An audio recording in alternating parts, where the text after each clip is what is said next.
Hi. Hi, Kevin. Eli. With Honey Listen. Oh my God.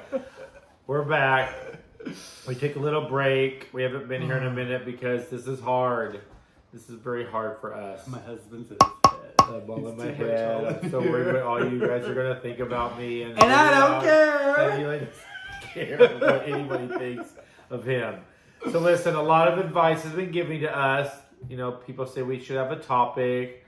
People say that we should tell more of our story so you can get to know us, because we're really talking to our friends and family at this point. So it's too long of a story to tell in one sitting.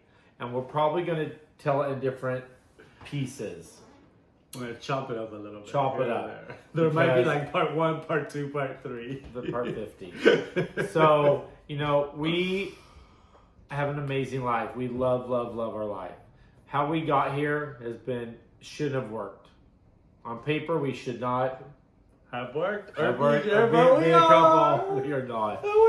We Look how are. comfortable- We look how stop. comfortable See, he likes all this. Okay, I'm. I love him so much. I have internalized homophobia. I love him so much. So listen, we are in recovery. We met in a dark place. We were doing things we shouldn't be doing, and we both said we can't do this anymore. Yeah. I said no to everything. I said yes to everything. No, we didn't. Yeah, We did not. We both quit. I quit everything. He said I only am going to quit certain things. So he continued on with a few bad behaviors for a few more years until he woke Wait, up. let's rewind it a little bit. How did we meet? So, we had a friend in common that brought me over to meet Kevin as a friend. Stop it. That's not what we're telling. I asked him a very important question. I said, do you own or rent? Stop! I mean, stop it. He said, I'm about to lose everything, but I do own it so far. And I said, I'm staying. I'm on the verge of losing everything. No, but all seriousness aside, that's a little part of it. So look, talking about our past is shame. I have shame around it. He has none. Okay? He would tell his whole story. I'm not ready for our whole story to be told at this time. But So we were in a horrible place. We're doing lots of bad things. 50 I know, I'm gonna say it again because it was that horrible. And shortly, like I would say a few months after we met, a little less than a few months after we met, we decided to pull our heads out of our you-know-what. Because we did. We had a lot to live for. I had a 4-year-old daughter who was the love of my life and everything I should be wanting to fight for. And he now had me to fight for. So listen, we did everything wrong. Whenever I'm giving people advice, like my customers, my women, my clients in my life, never ever would I tell them to do what I did. No. You know, we're the king of take our advice because we're not using it. But for some reason, God and the universe wanted us to be together and make it work miraculously. And, you know, I just want to tell one story today about acceptance, because Eli's taught me more about acceptance than I ever wanted to learn. Trust me. You should tell a story when you came home. He pushed my boundaries so much. My dad, who is a mechanic, manly man, raised me back in Missouri, and the butchest man I know, and he and I are best friends.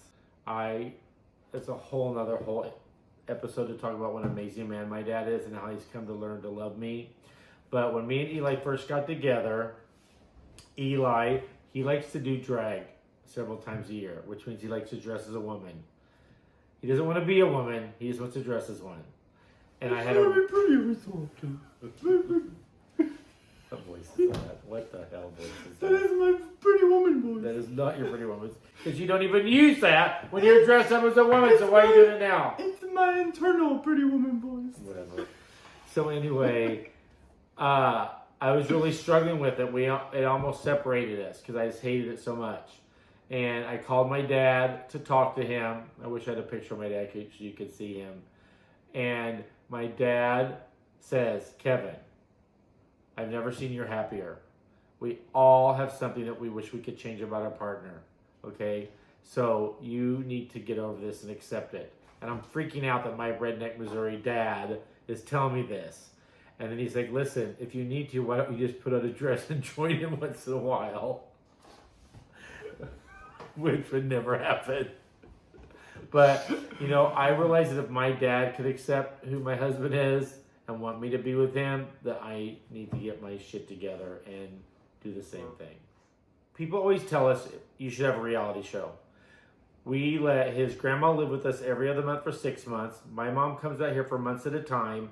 We have too many animals and our daughter and a cast of characters in our life that if somebody was here filming us, it would make a great reality show because we can't believe we're living it. It's insane here, but we live it for it. It works for us. You know, everything about a relationship on paper, people would say will never work. How can you do it? How can you make it work? We're together 24 hours a day. We live and work and play together. You know, there's very little time we spend apart, and it works for us. It just does. And we're super, super blessed that we have the life we have. But it is crazy.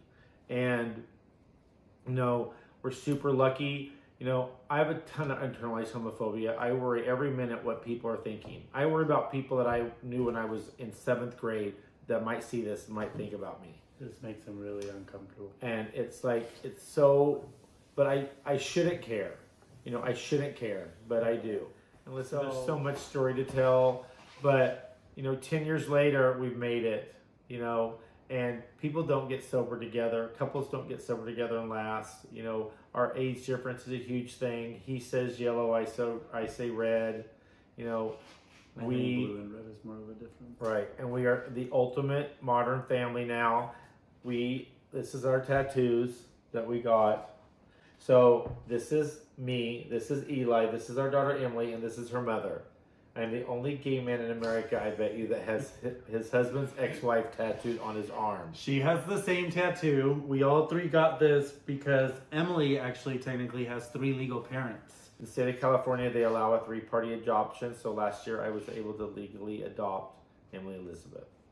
And we are still very close to Katie, and we are really a modern family. In fact, Katie's new son, we keep every couple days, every weekend, usually Sunday to Tuesday, so Emily gets to see her brother, and she spends weekends with her mom. So that's a Reader's Digest version of where we're at right now. There's so much story in between, but we just wanted to give people an idea of who we are that don't know us, and, you know, we hope that you love us as much as we love each other. Oh my God, you just told me not to care about if people like us or not. He just wants me to live our truth.